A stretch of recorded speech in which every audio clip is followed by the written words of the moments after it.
Pode. Oi pessoal, a gente está aqui com mais um episódio do Oscarcast.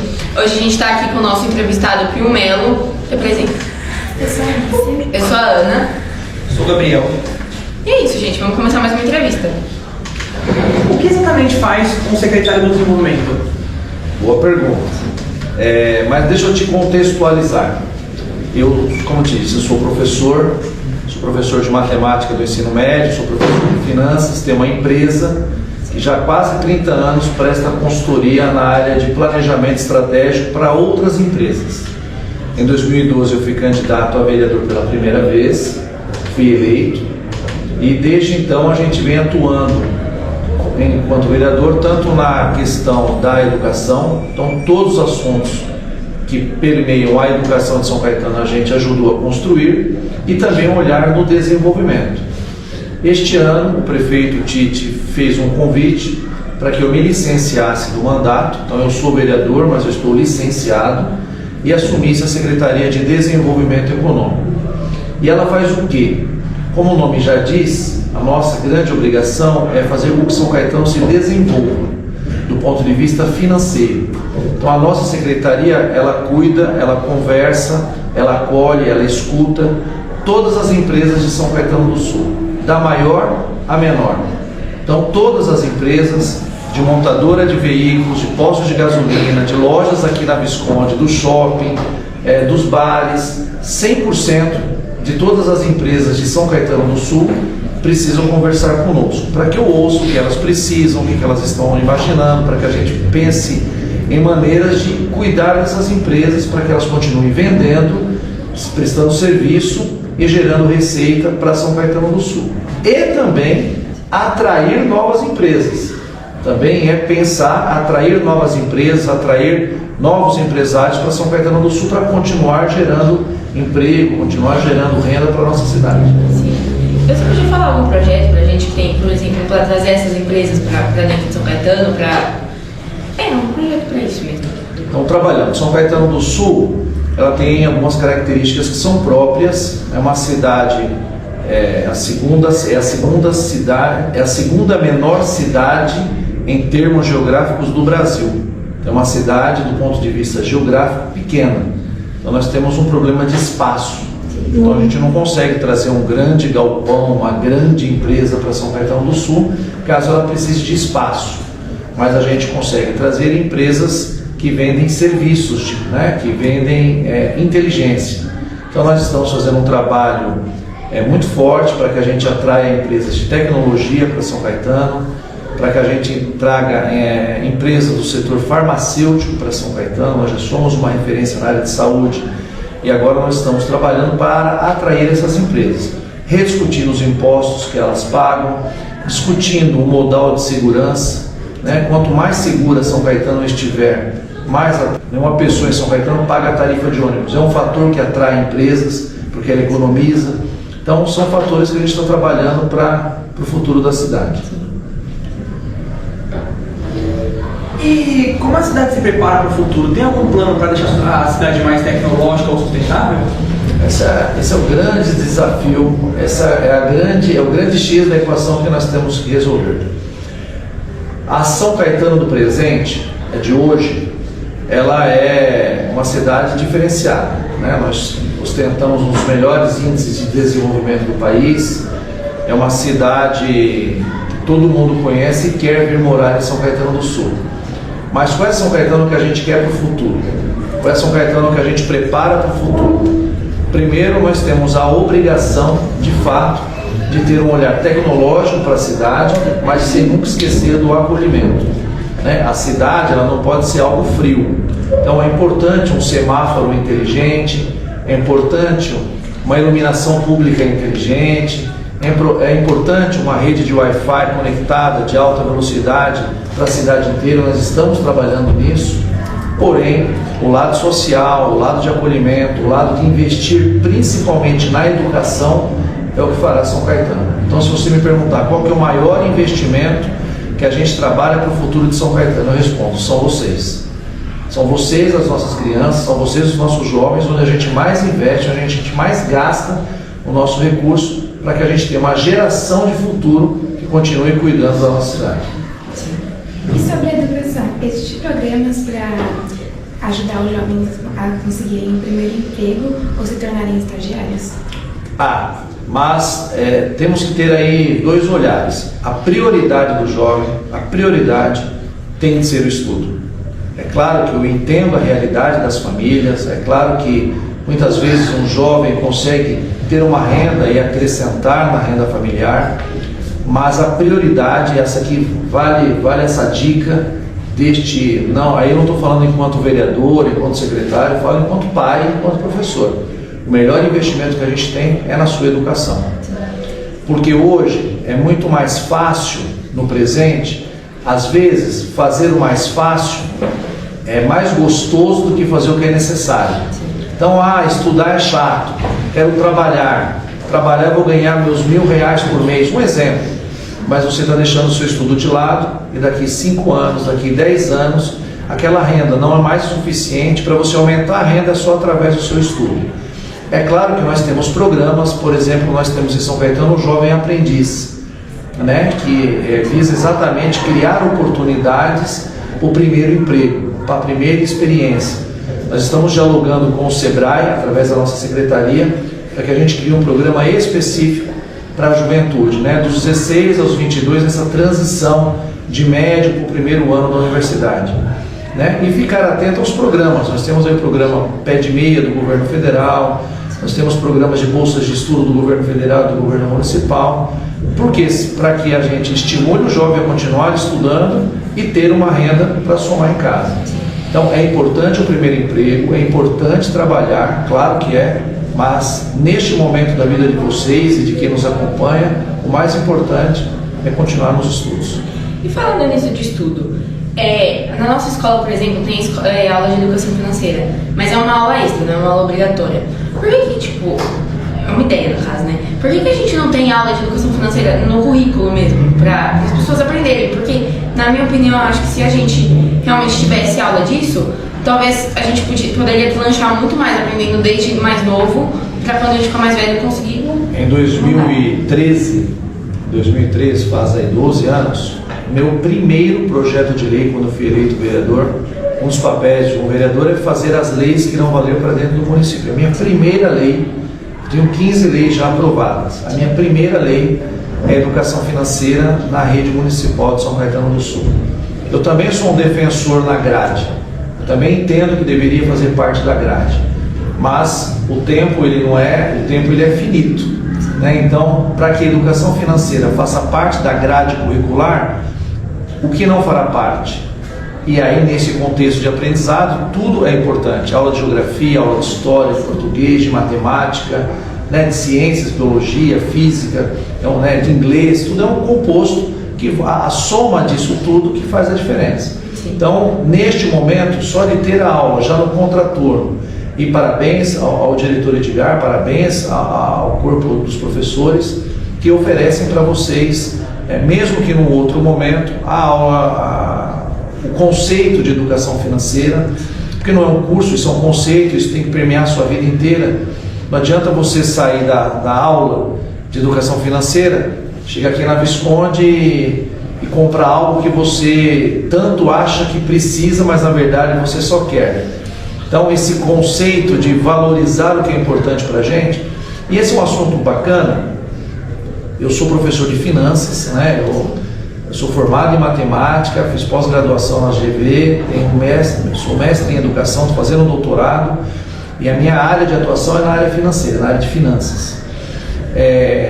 Outro dia um aluno perguntou para mim: professor, você é mão de vaca? Você não gasta nada? Eu falei: não se trata disso. Você tem que gastar naquilo que te acrescenta valor.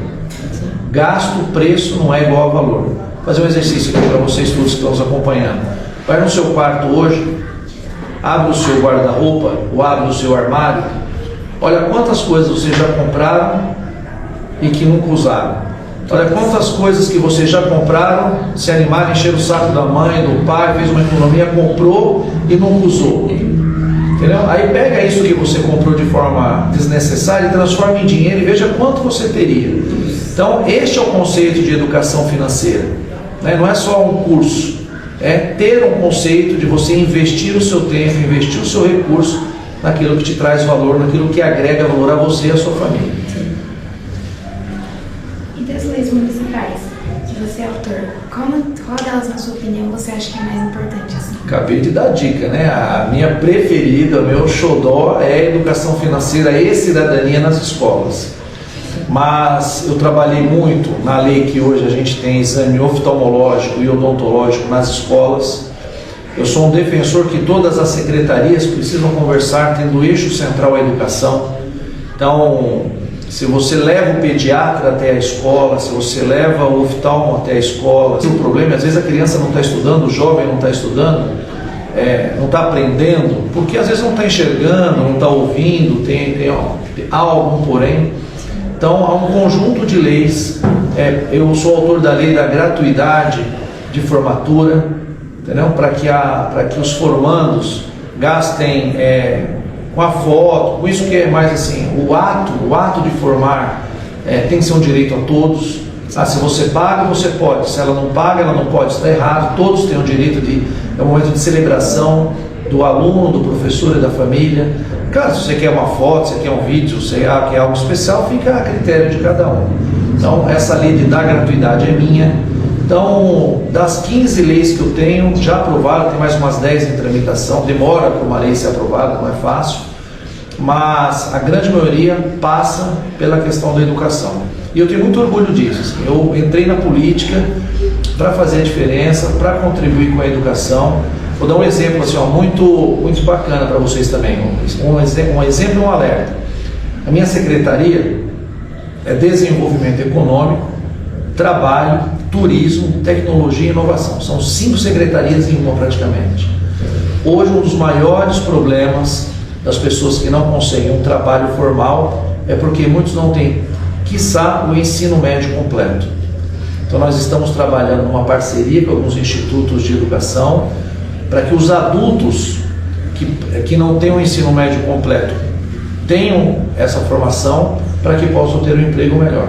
Você vê como a falta de uma educação completa lá na base, lá na frente, quando é adulto, faz uma diferença danada. Por isso que é estude, estude, estude. Você falou que tem algumas leis que você está em processo de aprovação. Quantas delas, é para o jovem estudante ou trabalhador também? Eu acho que, assim, na verdade, todas, porque, como eu te disse, assim, a pauta do nosso mandato está diretamente ligada às questões da educação e agora ligada às questões do desenvolvimento. O jovem está mudando, nós temos que ter a percepção. Eu li uma matéria essa semana, inclusive, principalmente a galera aí do 9º ano, que ano que vem vai para o ensino médio, logo vai estar prestando o vestibular, né? Vocês precisam estar lendo, né? Ler jornais, assistir telejornais, tem que estar atento ao que o mundo, às realidades do mundo, né? O Enem, uma das realidades hoje é que os jovens no mundo, inclusive no Brasil, estão mudando de hábitos. Então, por exemplo, as baladas, os clubes da noite, já não tem mais interesse. Então, nós precisamos garantir a segurança do jovem para que quando você estiver passeando no Parque Linear da Kennedy, no Parque Chico Mendes, ou no shopping, você tenha uma segurança, né, de você sair e voltar para casa. Essa é a nossa obrigação. Você tem a possibilidade de fazer cursos gratuitos de tecnologia, essa é a nossa prioridade.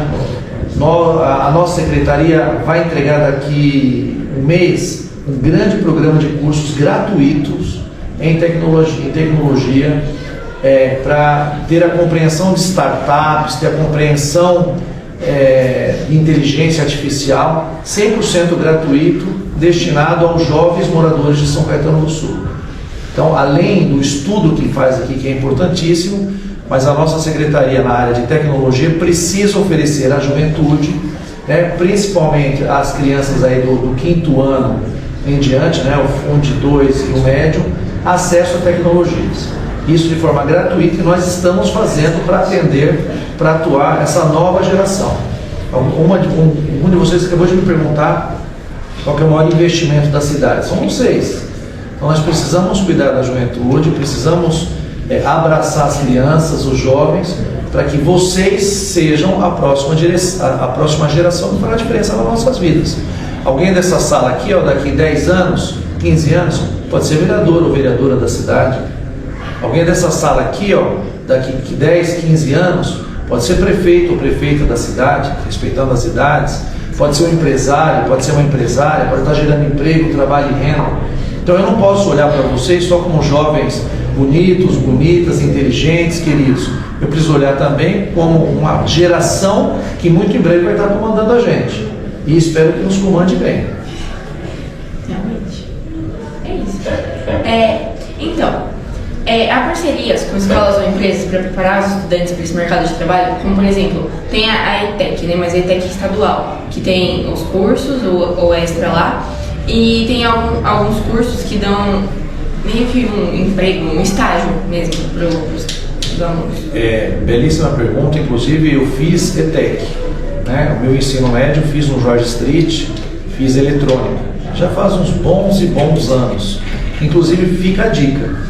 Se eu não me engano, a ETEC está com as inscrições já abertas. Vocês do 9º ano, eu teria um olhar muito determinado a prestar o vestibulinho no Jorge Street e passar. Até porque ele tem uma modalidade que em 5 anos você faz o ensino médio, você faz o colégio técnico e você faz a faculdade tecnológica, que é a FATEC no mesmo campo, e sai de lá praticamente empregado com a grande montadora. Então, ter no olhar de vocês um preparatório, um olhar, um compromisso, um sonho, de falar um sonho, mas não ficar só sonhando, moscando, né? Buscar o sonho, realizar o sonho. Passar na ETEC é fundamental. Em relação às outras 2 escolas municipais, que é o Alcina e o Colégio USCS, e as colégios do Estado que oferecem ensino médio, nós temos que oferecer esses cursos, como eu disse para vocês, são cursos técnicos apartados do ensino médio. Então, a gente está oferecendo formação de startup, nós estaremos oferecendo inteligência artificial. Sábado retrasado, nós recebemos 100 jovens de todas as escolas de São Caetano do Sul, pública e privada, numa iniciação de uma aula de inovação. O que é uma startup, como que você transforma uma ideia num projeto. 100 jovens, durante 6 sábados, estarão conosco lá no nosso parque tecnológico. É muito legal para o ensino médio. Então, ano que vem, vocês terão, caso queiram, terão acesso a isso. É bem legal, gratuito, é uma baita formação. Então, a gente está trabalhando. Mas, se vale uma dica aqui também de um professor amigo, eu colocaria a ET Jorge Street como uma das minhas prioridades para o ensino médio.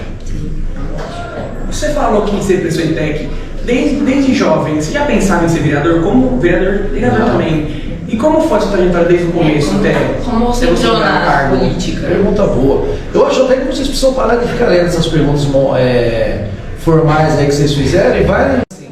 A política é negociar no nosso dia a dia. Então, leiam jornais, tenham opiniões, não fujam de opiniões, estejam abertos a ouvir uma crítica, porque nem toda opinião ela precisa ao encontro da sua opinião. Né? Você precisa, em alguns momentos, reconhecer que a opinião do outro é maior ou tem mais fundamento que a sua, mas se você está convicto na sua, faça o debate com respeito. Então, a formação política, ela vem no nosso cotidiano. Eu nunca imaginei que um dia eu estivesse vereador, mas eu sempre gostei de fazer política.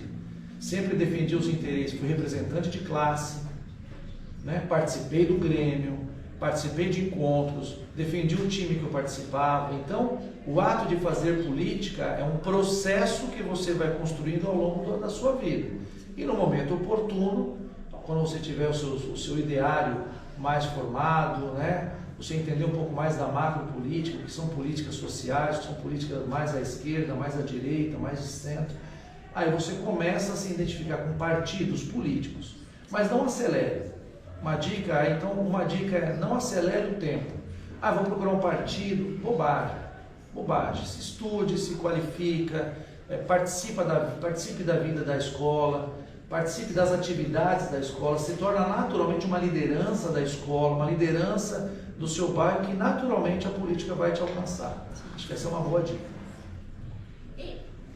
E trabalhar no setor público, qual a maior dificuldade? Essa é uma pergunta sensacional. Primeiro, assim, trabalhar no setor público Você precisa trabalhar com o público e no setor público. Posso tomar um bolinho de água? Precisa ter primeiro muita paciência, porque o público não ajuda, o público não é fácil. Então você atuar como servidor público, que é uma das carreiras mais brilhantes que tem, é você estar preparado para servir o público. Então o maior desafio de ser servidor público, o nome já diz, né? Você serve o público e ter a clareza da sua responsabilidade, né? Da importância da sua presença no trabalho, do seu atendimento no trabalho, né? Por exemplo, uma das maiores dores com o professor, que é um servidor público, principalmente de uma rede municipal, de uma rede estadual, é precisar faltar. Nenhum professor, a minha leitura, gosta da ausência, gosta da falta, porque eu tenho uma responsabilidade para com os meus alunos, né? A minha ausência permite que 30, 40 jovens, crianças, né, percam conhecimento naquele dia. Então o maior desafio do servidor público é ele ter a consciência que ele está lá, o salário é importante, as condições de trabalho são importantes, o ambiente de trabalho é importante, só que o mais importante é o público que ele atende. Daí o nome, servidor público, que é sensacional, perfeito? Não? Tanto que é uma das carreiras mais disputadas. Hoje, quem é servidor público só entra na carreira através de concurso, né? Os professores aqui do Oscar Niemeyer são concursados, estudaram, prestaram uma prova, foram aprovados, foram admitidos, estão aqui lecionando com vocês. Então, entrar no serviço público não é fácil, até porque é uma carreira que te dá estabilidade, né? Se você trabalhar direitinho, você se aposenta naquela função, não há o risco de você ser demitido. Mas para entrar, através da educação, né, através do estudo, para passar no concurso e na entrega, na vocação de servir ao público. Assim, qual foi, tipo, você falou aí, você falou dos desafios de ser servidor público, mas qual desafio foi o maior desafio da sua carreira? Tipo, qual? Realmente, nossa, é difícil. Esse desafio ele se renova a cada 4 anos, que é disputar e ganhar a eleição. Eu acho que a eleição mais difícil de todas que eu disputei, porque é o seguinte, eu sou servidor público de cargo eletivo, eu não sou servidor público de cargo efetivo, né? Eu fui eleito, então eu sou um servidor público, exerço o mandato de vereador, a cada 4 anos a população avalia se eu devo ou não ser reeleito. Agora estou exercendo a função de secretário, que é de servidão pública, mas a convite, eu não sou concursado. Então, a cada 4 anos eu sou reavaliado pela cidade. Mas a eleição mais difícil, sem sombra de dúvida, foi a primeira. Eu fui eleito lá em 2012 com 1.396 votos. É dificílimo, só para vocês terem noção, cada eleição são quase 450 candidatos e candidatas para agora 21 vagas.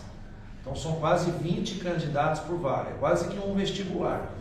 Então, e você entrar de primeira vez que você disputa é dificílimo, eu entrei, na primeira que eu disputei eu já fui eleito.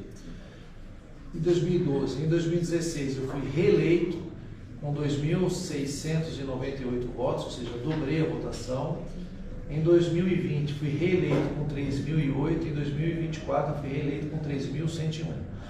Então, nas 4 votações, a gente foi reeleito com a votação sempre ascendente, a votação sempre maior que a anterior. Então, mostra que a gente, de alguma maneira, a população reconhece o nosso trabalho. No meio de 400 candidatos, todos legitimamente disputando, você tem uma votações expressivas e ser o primeiro ou o segundo mais votado em todas as eleições, mostra que o trabalho está sendo bem feito. Então, o meu maior desafio, ele se renova a cada 4 anos, que é fazer com que a população entenda. Eu estou no meu 4º mandato, eu tenho uma profissão, eu sou professor, eu tenho a minha empresa, não transformo a vida pública de vereador em profissão. Eu acho que mais este mandato, talvez mais um mandato, deu a conta. E aí a gente tem que abrir espaço para novas pessoas, para jovens participarem e executarem a diferença na política. Fala da sua empresa, fala um pouquinho mais pra gente sobre ela. A empresa chama Focar. Então, tá aí a dica do que ela faz, ela foca. ela trabalha em 3 frentes. Ela é uma empresa que atua em 3 frentes. Ela nasceu no dia 15 de outubro de 2003, no dia do professor. Ela atua em 3 frentes. Uma de formação, qualificação na área financeira. Quem trabalha em banco, quem é bancária, quem é bancário, precisa de algumas certificações que a nossa empresa oferece. Trabalha na área de tecnologia.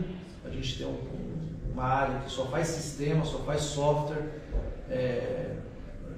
principalmente na área jurídica, e a gente tem um braço de consultoria. Então, quem tem uma empresa que tem alguma dificuldade, a gente manda um técnico lá, ele senta e tenta arrumar a vida da pessoa. Então, a Focar trabalha na área de educação e tecnologia e consultoria há muitos anos. Eu tenho muito orgulho dessa, é minha 3ª filha. Eu tenho o Matheus, na verdade a minha filha mais velha é a Focar, depois que é minha empresa, depois vem o Matheus, que é o meu filho, né, tem 13 anos, e a Natália, a minha loucura da minha vida, com 4 anos, brava, corintiana, que só é.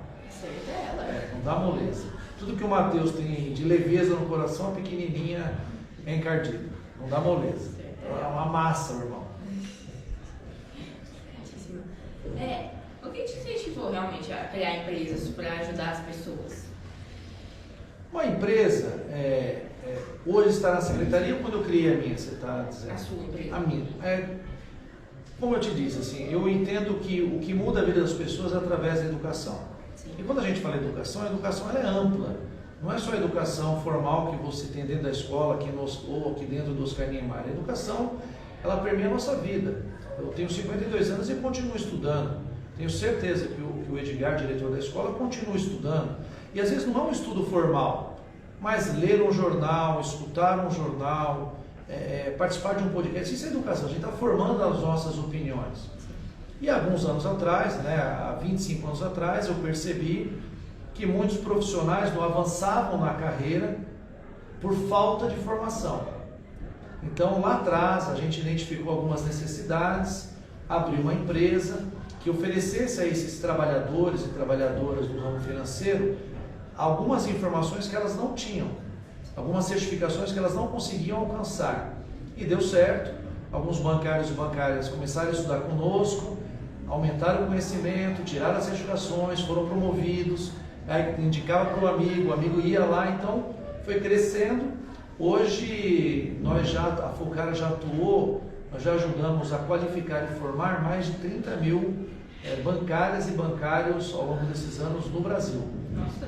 Hoje, vou te dar uma dica, existe um fundo de investimento chamado Previ. Todo funcionário do Banco do Brasil guarda um pouquinho de dinheiro neste fundo. Este fundo faz investimentos para que quando esses funcionários se aposentarem, ter a aposentadoria garantida. Esse fundo tem hoje 300 bilhões de orçamento. E o presidente deste fundo foi meu aluno. Legal. O vice-presidente hoje do Banco do Brasil foi meu aluno. A ex-presidente da Caixa Econômica Federal foi minha aluna. Então eu estou dando exemplos de como a educação, do início ao fim, ela muda a vida das pessoas, ela acrescenta a vida das pessoas. Então, eu tenho, como eu disse, estou na vida pública, tenho um orgulho danado de ser vereador, sou político, vou para o embate, defendo o que eu acredito, avanço no que eu acredito, recuo quando é da política. Não tenho nenhum problema de defender nenhuma bandeira porque eu faço com convicção. Mas a minha maior paixão está na educação. Porque foi a educação que mudou minha vida. Minha mãe era dona de casa, meu pai metalúrgico, no bairro São José. Se não fosse através da educação, nem sei se eu estaria vivo hoje. Então, por isso que eu fico muito feliz de ter sido convidado por vocês, de estar aqui e conversar com alunos, conversar com alunas. E se eu sair daqui como um bom exemplo, estudar, vou fazer o vestibulinho no street, eu já estou feliz, já ganhei o dia. Se você puder fazer um projeto, pensando só nos jovens, mas sem pensar no dinheiro, nos gastos, o que você faria? Um projeto... Querido, eu acho que assim, o jovem, ele precisa ter... Eu acho que a idade mais difícil de todas é essa fase da transição, do jovem. Porque a criança tem o pai e a mãe que acolhem, o adulto se vira. Então essa transição talvez é uma das mais difíceis. O jovem tem que ter acesso ao lazer, o jovem tem que ter acesso à cultura, o jovem tem que ter acesso ao estudo, o jovem tem que ter acesso aos programas sociais, tem que ter uma família estável que o acolha, que o abraça, que o entenda, né? Porque tudo isso vai ajudar na sua formação para que você seja um adulto correto, decente, né? E a nossa cidade já oferece muitas coisas para vocês, né? E nós estamos vivendo hoje um grande desafio, que é o danado aí do celular, né? Eu acho sensacional neste primeiro momento, eu defendo neste primeiro momento a proibição do uso do celular na escola. Eu acho que foi um choque para que a gente se reaprendesse, mas isso não pode ser eterno. Você tem inteligência artificial na nossa vida. Então, o próximo passo é como é que eu trago o celular para dentro da escola, como é que eu trago a tecnologia, boa tecnologia para a nossa vida. Porque hoje, vamos fazer uma conta, você passa quanto tempo na escola? 4 horas, 5 horas? 5 horas. 5 horas. Você fica 5 horas dentro da escola, 5, 6 horas dentro da escola. Você passa uma ou duas horas do dia com a sua família. Não é isso não? É. E quantas horas você passa no TikTok, no Instagram, na frente da tela do celular? Então quem está te Diminuiu um pouco. educando? É isso, então quem está te educando? É a escola, é a família ou é o celular? Mas o problema não é o celular é uma ferramenta, vocês estão filmando, é legal, eu tenho, é uma ferramenta de trabalho, é bacana. Agora, o que a gente assiste, o que a gente vê, você vê cada dia mais casos e casos de bullying, que eu acho que é um dos principais males que há hoje na nossa vida, é o preconceito, a discriminação, você achar que você é melhor ou pior do que o outro por causa da cor da pele, por causa da renda, por causa do óculos, isso é um absurdo. E infelizmente hoje, ontem em Brasília, tem uma moça, que eu não vou nem dizer o nome, que se preza influenciadora. Influenciava o quê? Influenciava as pessoas a jogarem nesses jogos de azar, essas bets de aposta, arruinou milhares e milhares de famílias. Então, assim, isso é muito sério. Então, a sua pergunta, querida, assim, e os jovens? Nós temos que oferecer todas as oportunidades aos jovens. Porque eu tenho um parque tecnológico, eu quero discutir inteligência artificial e startup com os jovens, para que eu ofereça a boa tecnologia, para que eu ofereça as boas condições, o bom ambiente, para que a gente não fique nesse ringue, nessa loucura de bullying, de consumismo, de compra, de doideira, que as redes sociais nos oferecem a cada instante. Claro que tem hora que você tem que esparecer. De vez em quando o meu filho está lá no TikTok, eu estou vendo uma olhada, umas bobagens, está risado. Faz parte, é da idade e é legal, mas não pode ser só isso. Então, lá em casa, eu sou político, minha esposa é advogada também, ela adora uma negociação, a gente faz acordos com os nossos filhos. Com o Matheus de 13 anos e com a Natália de 4. Né? Então, essa conduta do nosso dia a dia é o que faz a diferença. Mas esse ano eu pelo menos percebi, porque eu tô fazendo vários extras na escola, eu fico na escola o dia inteiro. Aí, tipo, eu fiquei bem menos no celular esse ano, é muito estranho. Até em casa, tipo, vou fazer alguma coisa, eu largo o celular, sabe? É muito estranho. Está se sentindo melhor ou pior? Melhor. É isso, então assim, tem que ler, as pessoas precisam ler. Sim. Hoje, mais uma dica para vocês, hoje, às vezes, você até consegue enrolar um professor. Eu sou enrolado várias vezes pelos meus alunos. Finge que está estudando, finge que aprende, finge que tirou a nota, o stick puxa, passou de ano. A verdadeira cobrança a vida vai te dar. Hoje é impressionante a quantidade de jovens adultos, de adultos que têm o analfabetismo funcional. Já ouviram falar disso ou não? Já. O que é o analfabetismo funcional? Não sabe ler e interpretar um texto. Não é só ler. Não é só ler aqui, água mineral. É interpretar o que é isso, entender o que é isso. Então, você só supera isso por si, indo além, é lendo um papel. Eu sou ainda analógico. Você pode ler um livro pela tela? Pode, mas não é a mesma coisa. Tem que pegar o livro e folhear, marcar, compreender, entender. Quando eu era criança, eu já disse que minha mãe não deixava eu ir para a rua, meu melhor amigo era a série Vagalume, era a série de livros que tinha Ilha Perdida, que hoje vocês nem devem saber o que é isso, o Edgar com certeza sabe. Né? Sabe ou não, Edgar? Sim, eu já li. Então, li todos. Assim, foi a leitura de livros, foi a leitura que me despertou para a vida. É isso, ler estimula a sua criatividade, estimula a sua inovação, estimula a pensar. O filme é legal, mas o filme ele te entrega tudo, não faz você pensar. A leitura não, faz você imaginar, faz você interpretar. Então, temos que resgatar valores que a gente possa conciliar com a tecnologia. O celular é importante, as redes sociais são importantes, tudo é importante, mas a base também não é.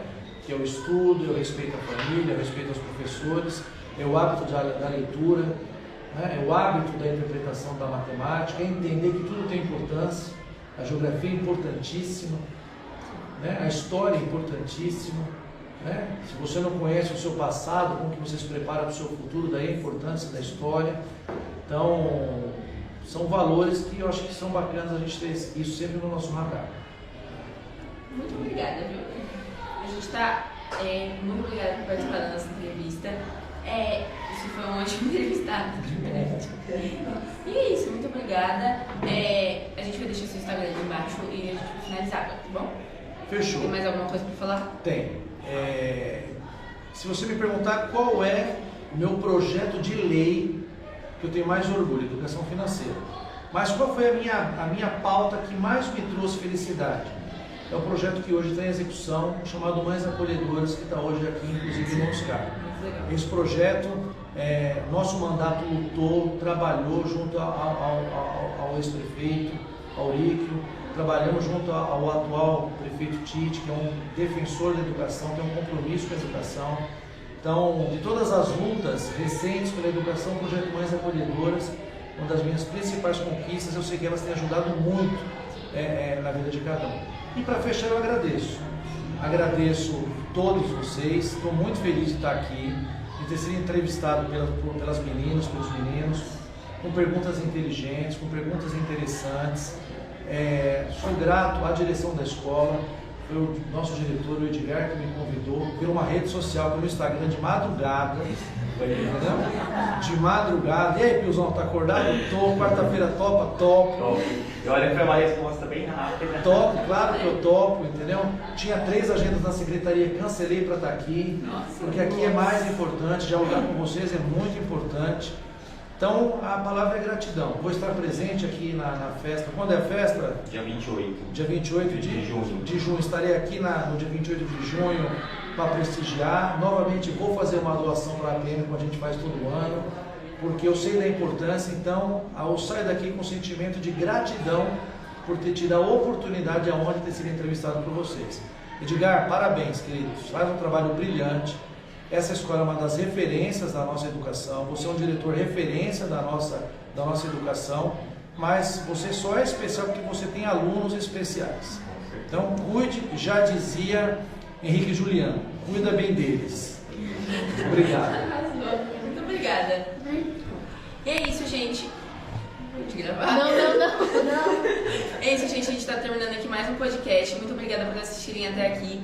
Sigam a gente nas redes sociais. Sigam o Pio nas redes sociais também. A gente vai deixar tudo aqui embaixo para vocês. Muito obrigada.